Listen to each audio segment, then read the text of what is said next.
नमस्कार। मैं हूं नीरज शर्मा और आप देख रहे हैं न्यूज रम कमेंट्री। ये एक ऐसा शो है जिसमें हम रोजाना की बड़ी खबरों पर एक निष्पक्ष कमेंट्री करते हैं और इस कमेंट्री में हमारा साथ देते हैं हमारे वरिष्ठ सहयोगी, वरिष्ठ पत्रकार और जाने माने राजनीतिक विशेषज्ञ शेखर अय्यर जी। शेखर जी, बहुत बहुत स्वागत है आपका। नमस्कार धीरज जी। सर, 21 राज्यों की 102 सीटों पर कल लोकसभा चुनाव के लिए पहले चरण की वोटिंग पूरी हो गई। अब एक तरफ विपक्ष, पूरा का पूरा विपक्ष कह रहा है कि बीजेपी की हवा पतली हो गई है, बीजेपी हार रही है। समझ लीजिए कि इनको लग रहा है कि सरकार बन गई इंडिया अलायंस की। कितना तुक दिखता है सर इसमें आपको? अगर आज प्राइम मिनिस्टर को आप देखेंगे, उनकी भाषण आज मतलब एक दिन के बाद जी। प्राइम मिनिस्टर तो और कॉन्फिडेंट लग रहे हैं। और ये भी बोले हैं कि भाई कल का जो हुआ है, अधिकांश लोग एनडीए को ही वोट किया है। और दूसरी बात, प्राइम मिनिस्टर की लाइटनेस मूड में उनकी भाषण में आज ज्यादा मतलब ह्यूमरस था। मतलब ये चुनाव से पहले जितने भाषण हुए, पहला चरण से चुनाव, उसमें काफी सीरियसनेस था। लेकिन आज की भाषण ले आ जाए, उससे मुझे लगा कि ज्यादा मतलब मैंडेट की स्पीच की बात कर रहा हूँ, वहां पे ज्यादा ये लग रहा है कि। और कल 8:30-9 बजे बीजेपी की तरफ से एक एक ये भी हुआ था, प्रेशर भी हुआ था, जहां पे एक प्रकार से कॉन्फिडेंस की बात की है। देखिए, एक बात तो क्लियर था नीरज जी, ये जो पहला चरण जो था ना, ये सबसे डिफिकल्ट फेस है। सातों में से पहला सबसे डिफिकल्ट है। और उनको लगभग लग रहा है कि उतना जितना ऑपोजिशन है लास्ट में नैरेटिव चलाया, भाई ठाकुर नाराज है, जाट नाराज है, मतलब जैसे सब वर्ग नाराज हैं बीजेपी के खिलाफ, कभी कैडेट को लेकर, कभी इसको लेकर, उसको लेकर। लेकिन देखिए, छोटी मोटी तो नाराजगी चलती रहती है, लेकिन वो कितना असर करेगा एक लोकसभा चुनाव क्षेत्र में भी, और जहां सवाल है कि भाई मोदी वर्सेस ऑपोजिशन की बात है। उसके अलावा उसी तरीके से हमने तेजस्वी यादव को भी सुना और बाकी नेताओं को भी सुना। सबको ऐसा लग रहा है कि सबने चुनाव जीत लिया पहले चरण के बाद ही। इस कॉन्टेक्स्ट में मैंने आपसे सवाल पूछा था कि क्या विपक्ष को लगने लगा है कि इंडिया अलायंस वापस आ गई है, सरकार बन जाएगी, या फिर ऐसे ही सब हवा हवाई है? नहीं, थोड़ा बहुत तो नैरेटिव भी बदलना चाह रहे हैं। देखिए, ग्राउंड पे मुझे नहीं लगता ऑपोजिशन उतने कॉन्फिडेंट है। देखिए, एक रैली भी नहीं हुआ पहला चरण में, मतलब खास करके यूपी में ले लीजिए, अखिलेश यादव और राहुल गांधी का एक रैली भी नहीं हुआ, इसीलिए तो एक प्रेस कॉन्फ्रेंस किए, जी। फिर अलग अलग निकल गए। तो मुझे नहीं लगता है कि उनके अंदर ये है, लेकिन उनको लगता है, जैसे हमने कहा कि भाई यहाँ पे ये नाराज हैं, वहां पे वो नाराज हैं। और मायावती ने भी, आपने देखा होगा, मुजफ्फरनगर में एक प्रजापति को खड़ा कर दिया, जी। क्योंकि कई प्रजापति वर्ग के लोग चाहते थे टिकट उनको मिले। जी। तो इस तरह की कैलकुलेशंस बड़ी माइक्रो लेवल पे हुई है। अच्छा, कुछ लोग संजीव बलियान के खिलाफ पहले से ही है, जी। तो वो भी एक प्रकार से माहौल का ये था। लेकिन कुल मिला के देखा जाए, वहां पे वोट जो मुजफ्फरनगर में जो वोट क्या था, वो संजीव बालियान की बात नहीं है, वो प्राइम मिनिस्टर मोदी की बात है। जी। क्योंकि अल्टीमेटली असेंबली चुनाव होने से ये चीजें बहुत ज्यादा फर्क पड़ेगा और ज्यादा एम्पलीफाई भी होगा। जी। लेकिन मैं मानता हूं, देखिए पिछले चुनाव भी हमने इस तरह सुना है कि फलाना गांव में खिलाफ है, वो लोग खिलाफ है, ये वर्ग खिलाफ है, किसी का पंचायत ने कुछ ये कर दिया वहां पे। आजकल बड़ी चल रही है भाई, ठाकुर खिलाफ है क्योंकि ठाकुरों को टिकट नहीं दी गई। सॉरी टू से नीरज जी, कभी कभी मुझे लगता है ये फैब्रिकेटेड नैरेटिव भी होता है बीच बीच में। बिल्कुल बिल्कुल। सर, इस तरीके के फैब्रिकेटेड नैरेटिव हम लोग कर्नाटक में देख चुके हैं। पेसीएम का एक कैंपेन था, वो उससे ज्यादा इस बात का प्रूफ क्या हो सकता है कितना फैब्रिकेटेड था। हालांकि पहले पहले बीजेपी कहती रही कि फैब्रिकेटेड है, जनता ने नहीं माना। तकरीबन एक साल हो चुके हैं कर्नाटक में सरकार बने हुए। पेसीएम कैंपेन और जो आरोप लगे थे उसके ऊपर कोई कार्रवाई अभी तक हुई नहीं है।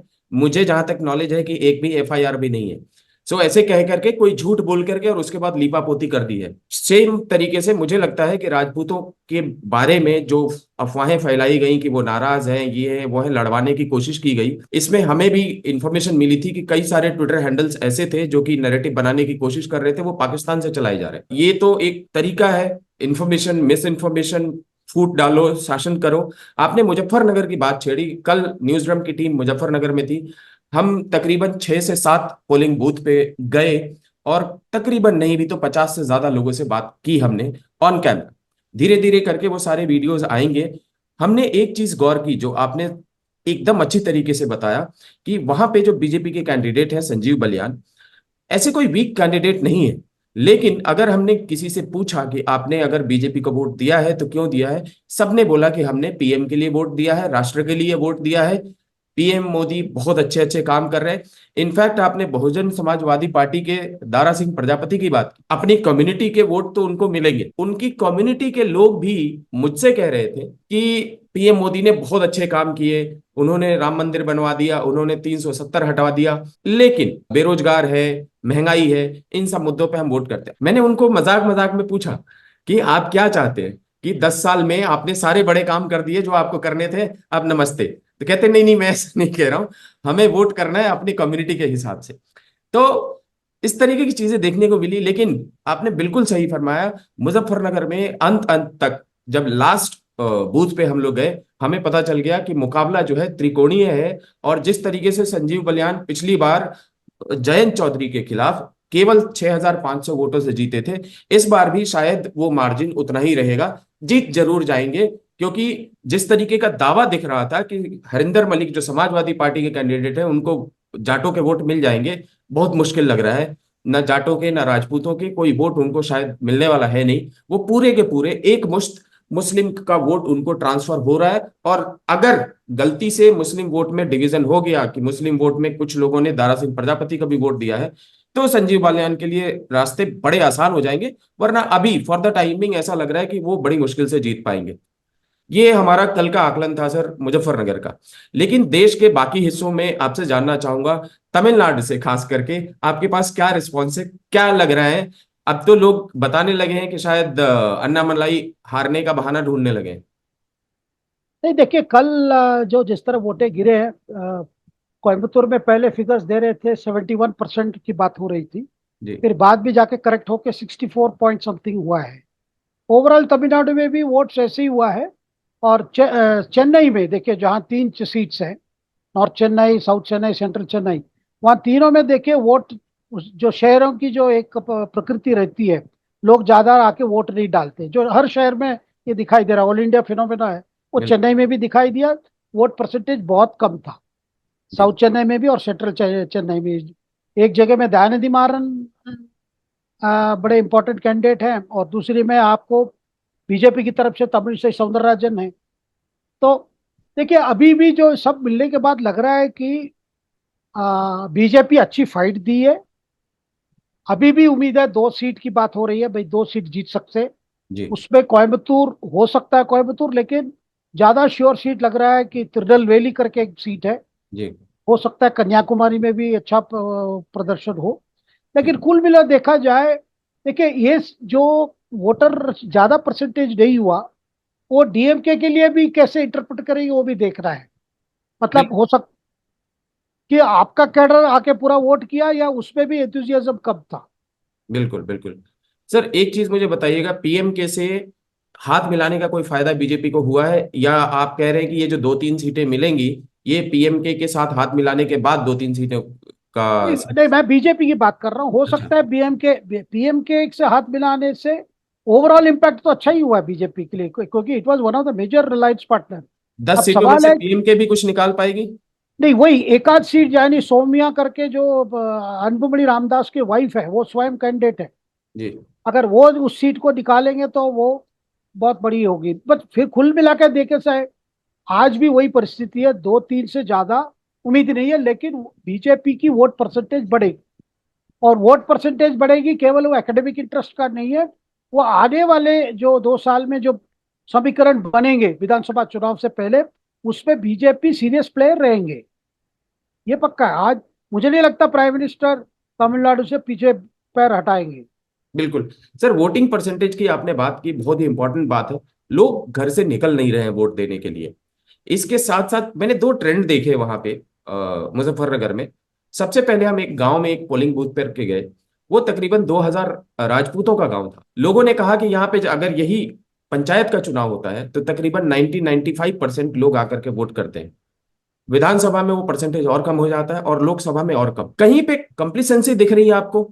मतलब कि चलो यार बीजेपी जीत ही जाएगी, या हमें वोट दे करके क्या करना है, या जितने लोगों ने वोट दे दिया समझ लो उन्होंने मेरे बिहाफ पे वोट दे दिया, इस तरीके की मेंटालिटी चल रही है। वही चीज हम जब दूसरे गांव में गए जहां पे मुस्लिम कम्युनिटी के लोग थे, भर भर के लोगों ने आकर के वोट की। तो क्या बीजेपी को अपने वोटर्स को पोलिंग स्टेशन तक पुश करके लाना होगा किसी तरीके से, कि जाओ, कॉम्प्लेसेंट मत हो, ये मत सोचो कि ये डन डील है या हम जीत ही जाएंगे। क्योंकि अपोजिट साइड, एक कहते हैं ना, कई बार कहा जाता है कि एक मैन्युफैक्चरिंग मशीन लगी हुई है, वो केवल वोट करने के लिए ही वो एक पर्टिकुलर कम्युनिटी के लोगों को, चाहे वो रोहिंग्या हो या कहीं से भी हो, उनको ला करके बसाया ही जाता है कि जाकर के वोट करो। सो वो उनका काम है, वो एकदम से सेट सिस्टम है।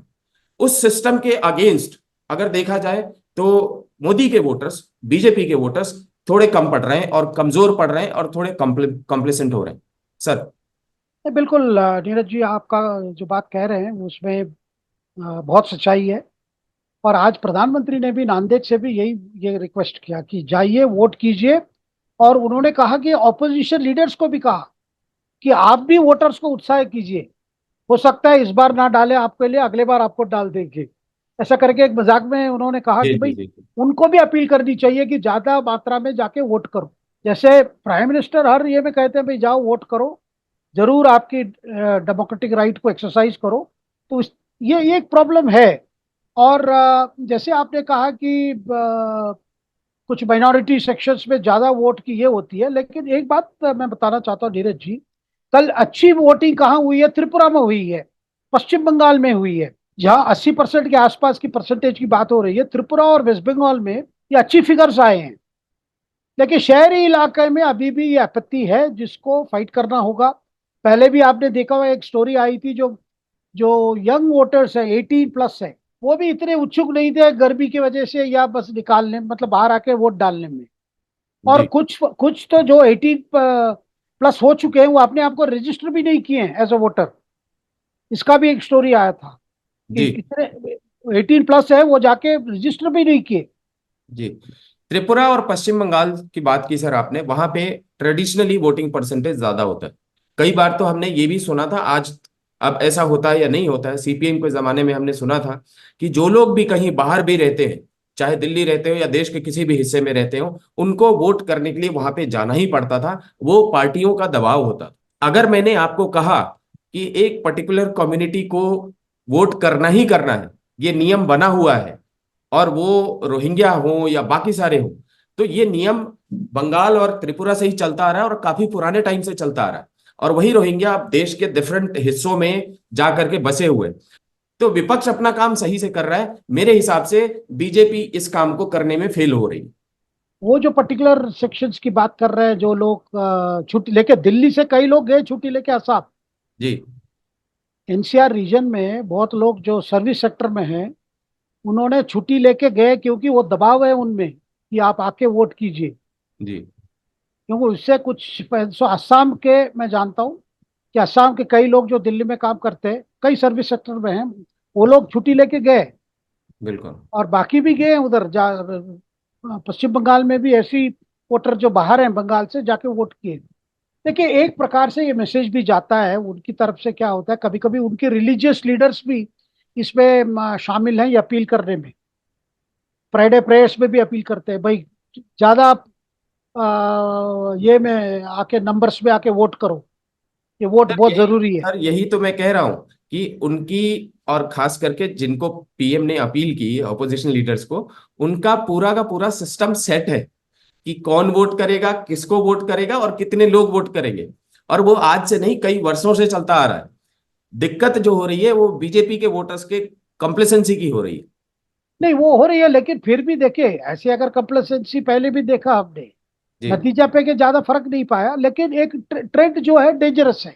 जी जी और एक बात मन में रखना चाहिए धीरज जी, जो पहला चरण का जो पोलिंग हो, जो भी दृश्य आपने देखा वोटर्स का, वो वोटर्स का दृश्य से आपको ये मन में रखना चाहिए, this is not the best of BJP cycle. क्योंकि ये सबसे लो साइकिल है, फर्स्ट फेज बीजेपी के लिए हमेशा बड़ी दिक्कत है। और मैं डीएमके की टिप्पणी बताऊं, जी डीएमके का कहना बड़ा मतलब एक अलग आर्ग्यूमेंट है। वो कहते हैं भाई जहां लंबे कतारें लगे हैं बूथ के सामने, वो भी हमारे लिए वोट कर रहे हैं। जहां कतारें दिख ही नहीं रहे हैं या कम है, कह रहे हैं भाई वो भी एक प्रकार से नाराज है, वो बीजेपी के प्रति है, इसलिए वो आके वोट नहीं कर रहे। तो सर ऐसे ऐसे दावे तो कल से जो सुन रहा हूं ना मैं, मतलब मेरा तो कई बार मन में एक खुलबुलाहट सी होती है। कोई कह रहा है कि जी कल के 102 में से 80 सीटें इंडिया अलायंस को आ गई। कई बार मन करता है कि उनको ट्वीट में रिप्लाई करके कह दूं, जाओ भाई खुश हो जाओ, सरकार बना लो तुम 4 जून को। क्यों इतने सारे पचड़ों में पड़ना, इतनी नैरेटिव बनाना। भाई मतदाताओं ने वोट डाल दिया, अब वेट कर लो, कुछ टाइम तक वेट कर लो। लेकिन नहीं, अभी पहला चरण का मतदान हुआ है, बाकी 6 चरणों में उनको हवा बनानी है, और अगले एक चरण में और उनकी हवा गायब भी हो जानी है, चाहे कोई भी। तो पहले पहले जो उत्साह होता है ना, कल ये उत्साह मतदाताओं में कम और सत्ता पक्ष और विपक्ष के नेताओं में ज्यादा था, और उनके सपोर्टर्स में ज्यादा था। सर आपने एक और बहुत इंपॉर्टेंट बात कही, फर्स्ट टाइम वोटर्स की। फर्स्ट टाइम वोटर्स से भी तकरीबन कल 3 वोटर्स से हम मिले, और तीनों वोटर्स को हमने ये पूछने की कोशिश की कि तुम वोट किसके कहने पर करोगे। किसी से, किसी ने कहा है कि जाके वोट करके आओ। पहले तो जो एक बच्चा मिला, अभी 18 साल का ही था, पहली बार वोट करने जा रहा था, उसने बोला मेरे तो मम्मी पापा ने बोला है कि फलाना आदमी को जाकर के वोट दे करके आ जाओ, मैं दे करके आ जाऊंगा। हमने इंसिस्ट किया कि तुमने पढ़ा क्यों नहीं, रिसर्च क्यों नहीं किया, देखा क्यों नहीं कि कौन देश के लिए अच्छा है कौन बुरा है। उसने बोला मुझे इनसे कोई फर्क नहीं पड़ता, माँ बाबूजी ने जो बोला हम जाकर के करके आएंगे। बाकी जो दो और लड़के मिले, वो दोनों भाई थे, आपस में कजन थे, लेकिन पहली बार दोनों फर्स्ट टाइम वोटर्स थे। उन्होंने कहा कि उन्होंने अच्छी तरीके से, और कई जगह होता है वो थोड़े उसमें से एक तो काफी वो टाइप का लग रहा था, और वो उसने बोला कि उसने पढ़ाई की है अच्छे तरीके से, उसको सत्ता बदलनी है वगैरह वगैरह। वो अब और दूसरे ने बोला कि जो हाँ भाई ने फोन वोट किया वैसे हमने कर दी। सर इस बात को लेकर के मुझे एक बात दिमाग में आई, जो फर्स्ट टाइम वोटर्स हैं, क्या वो अपने मन से वोट करते हैं? मेरे ख्याल से पहला वोट वो अपनी फैमिली की परिपाटी के हिसाब से ही देख करके करेंगे। दूसरे वोट में शायद वो वोक हो जाए या कुछ उनको समझ में आए। पहला वोट मुझे ऐसा लगता है कि जो हाँ उनकी फैमिली बोलेगी या जहां उनकी फैमिली परंपरागत तरीके से वोट करती है वही करेंगे, सिवाय एक आध एक्सेप्शन के। सही कह रहा हूं सर? अब बिल्कुल सही है। देखिए फर्स्ट देखिए ये भी फर्क आता है। देखिए बड़े शहरों में, मुंबई दिल्ली बड़े शहर, बैंगलोर या चेन्नई बड़े शहरों में फर्स्ट टाइम वोटर्स का थोड़ा इंडिपेंडेंट माइंड होता है, क्योंकि इनकी शिक्षा अलग प्रकार से हुई है, इनकी सोसाइटी अलग है, सोशल मीडिया से जुड़ा हुआ वर्ग है, इनकी सोच अलग होती है। वो फैमिली के ये से नहीं जा सकते, मतलब दे में रेजिस्ट सजेशंस। लेकिन आप दिल्ली से हटकर और छोटे, यानी 2 टियर सिटीज जाएंगे या 3 टायर सिटीज जाएंगे, वहां पे ये जो फैक्टर्स आप बता रहे हैं वो ज्यादा काम आता है। जी, जैसे पेरेंटल कंट्रोल की बात करें तो, हाँ। और मेट्रोज में खास करके लोग अपने बच्चों को जानबूझ करके वो कहते हैं कि जाओ भाई तुम आजाद रहो, तुम सोचने के लिए आजाद हो, तुम अपने एक्शंस के लिए आजाद हो। हम्म, छोटे शहरों में ये पेरेंटल कंट्रोल थोड़ा और ज्यादा बढ़ते रहता है। बिल्कुल। पेरेंटल और परिवार, और जी। एक्सटेंडेड परिवार का भी होता है। घर पे देखते हैं कि बुजुर्ग क्या बात करते हैं, क्या करते हैं। तो ये कभी कभी favour, it is in favour of Modi also, कभी कभी इट इज नॉट। मान लीजिए वो दूसरा कम्युनिटी की है, तो वहां पे अलग से भी आता है कि घर में सारे बुजुर्ग कहते हैं नहीं। जब यंगस्टर्स की सोच अलग हो सकती है, भाई व्हाई नॉट ट्राई मोदी। जी। कुछ बातों तो सही है, जो जैसे ट्रिपल तलाक मामला, जी। जी। ठीक है, उसमें फर्स्ट टाइम वोटर्स का भी अलग विचार था 2019 में। कई मुस्लिम महिला जो यंग हैं, उनके विचार अलग प्रकार से था, लेकिन कम्युनिटी में तो और कुछ था कि ये ट्रिपल तलाक वगैरह ये हमारे पर्सनल लॉस के ये होते हैं, ये हमारे इस तरह की कानून लाना, ये हमारे पर्सनल ये में इंटरफेरेंस है, इस तरह की भी सोच थी, जो बिल्कुल। जो यंग मुस्लिम वोटर्स नहीं एक्सेप्ट कर रहे थे। बिल्कुल। सर आपने फिर से मुस्लिम वोटर्स की बात की, कल हमने कई मुस्लिम वोटर्स से भी बात की, और उसमें मैंने पहले हमेशा जो मेरा एक थॉट प्रोसेस था, मुझे ऐसा लगता था कि अगर कोई मुसलमान जाकर के बीजेपी को वोट करता भी होगा तो वो चुपके चुपके वोट करता होगा, क्योंकि उसको अपनी बिरादरी से निकाल न दिया जाए। लेकिन कल हमने देखा लोग नाम लेकर के कह रहे थे कि हमने मोदी को वोट दिया है, और वो भी वोट दे करके जब वो मतदान केंद्र से बाहर आ रहे थे तब उन्होंने हमसे बात की, और बड़े मुखर होकर के बात की। हमारे साथी औरंगजेब मेरे साथ थे, मैंने उनको यही अपनी बात बताई। मैंने कहा कि मुझे लगता था कि ये साइलेंटली करते होंगे, बट इतना ओपनली कर रहे हैं वोट, ये देख करके एक या तो चेंज है, या फिर शायद मेरी अनभिज्ञता थी, शायद मैं जानकारी अच्छी तरीके से नहीं रखता था इसके बारे में। नहीं देखिए, कुछ तो चेंजेस आते रहते हैं, कोई परमानेंट नहीं है। और दूसरी बात, ये जो जिस इश्यूज को लेकर वो कम्युनिटी बड़े डिस्टर्ब्ड, हम कहते हैं भाई डिस्टर्ब्ड है, जी जी। और ज्ञान व्यापी का मसला हो या मथुरा का केस जो चल रहा है वो वाला हो, कृष्ण जन्मभूमि की बात हो, ऐसे बातों में लगता है कि भाई कुछ ये है। लेकिन देखिए, अधिकांश मैं जो मानता हूँ, यंग पीपल जो है ना, वो उनकी सोच अलग है। वो भी चाहते हैं कि भाई, देखिए एक चीज बार बार प्राइम मिनिस्टर चैलेंज करते हैं, कल भी किए आज भी किए, ये बता दो कि क्या कहीं भी हमारे विकास के कार्यक्रम किसी को धर्म आधार पे डिस्क्रिमिनेट किया है क्या? मतलब पीएम आवास योजना हो, जल जीवन मिशन हो, या फ्री फूड ग्रेन देने की बात हो, कहीं भी, या किसान निधि से ये देना हो, कॉम्पनसेशन देना हो, क्या कहीं भी धर्म के आधार पर या जात के आधार पर कोई भेदभाव हुआ है कि नहीं? बार जी बार प्राइम मिनिस्टर पूछते हैं। अभी तक मुझे नहीं लगता है, हमारी मीडिया इतना फ्री है, कोई ऐसा कोई डॉक्यूमेंट नहीं किया है पर स्कीम में हर गांव में सबको कवर किया, एक आध छोड़ दिया क्योंकि धर्म के कारण। ये तो आज तक नहीं हुआ है। बिल्कुल। इसका मतलब लाभार्थी जो हैं, तो बिना भेदभाव कई लोगों के पास पहुंचा है चीजें। सर परसों भी हमने जब बात की थी, तो हमने यही बात की थी कि लाभार्थी कई सारे ऐसे हैं जो लाभ ले भी लेंगे और वोट नहीं करेंगे। ये चीज मैंने कल भी देखी। कई सारे ऐसे लाभार्थी थे जिनको उससे कोई फर्क नहीं पड़ता। मैंने उनको पूछा कि क्या सबका साथ सबका विकास का जो नारा है वो ऐसा ही है, झूठ है या क्या है? उन्होंने कहा विकास तो हो रहा है और साथ भी सबका है, लेकिन हमें जो वोट है वो उनको नहीं देना है। सो वो एक कैसे कहते हैं ना कि प्री कंसीव्ड माइंड के साथ आए कि उनको वोट क्या करना है, और वो साथ आए ही नहीं। इनफैक्ट आप उनको अगर जा करके अभी 15 लाख रुपए दे दीजिए, 20 लाख रुपए दे दीजिए, अलग से दे दीजिए हाथ में कि ले भाई तू जीवन भर ऐश कर, फिर भी वो नहीं करेंगे। तो उन सारे लाभार्थियों का कुछ कर नहीं सकते हैं। और ये मेरे ख्याल से जो भ्रम है कि लाभार्थी के नाम पर लोग आकर के वोट कर देंगे, कुछ जो लोग, सर मैंने एक चीज देखा कि इन सब चीजों का फर्क उन्हीं को पड़ता है जो कि हाशिए पे बैठे हुए हैं। ये बात आपने भी परसों कही थी कि जो लोग हाशिए पे बैठे हैं उनको किसी को देश दिखता है, किसी को कुछ दिखता है। एक और बड़ी इंपॉर्टेंट चीज है सर, बेरोजगारी और महंगाई का मुद्दा जो विपक्ष ने बड़े जोर शोर से उठाया था, और वो मैंने देखा कि विपक्ष के वोटरों में चिपका हुआ। सो अल्टीमेटली किसके कैंपेन का क्या फायदा हुआ, मुझे कुछ भी समझ में नहीं आया। विपक्ष के कैंपेन का फायदा विपक्ष के वोटर्स में हुआ, उनकी जाति के लोगों के साथ हुआ। एक पर्टिकुलर समुदाय, एक पर्टिकुलर धर्म के लोग जो एक मुश्त किसी को वोट देते हैं, उनके बीच में हुआ, उसके बाहर कहीं नहीं हुआ। और जो बीजेपी का कैंपेन चल रहा है, या बीजेपी ने जिस तरीके से भी पुश मारा है अपने नैरेटिव को लेकर के, वो भी उन्हीं के वोटर्स के बीच में हुआ है। वो किसी भी विपक्ष के वोटर को अपनी तरफ खींचने में कामयाब नहीं रहा। वो जो थिन लाइन होती है, या जो बीच में बैठे वोटर होते हैं, जो हाशिए के वोटर होते हैं, वही मेरे ख्याल से इस बार भी इलेक्शन का रिजल्ट डिसाइड करेंगे कि कौन जीता कौन हारा। और वो मेरे ख्याल से, बस ख्याल है, मैंने किसी वोटर से बात नहीं की है, वो अभी देश के नाम पर बीजेपी की तरफ जाते हुए दिख रहे हैं। बिल्कुल आप सही कह रहे हैं। कुछ वोटर्स डिटरमिन्ड है मोदी के खिलाफ, कुछ वोटर्स डिटरमिन्ड है मोदी के फेवर पे।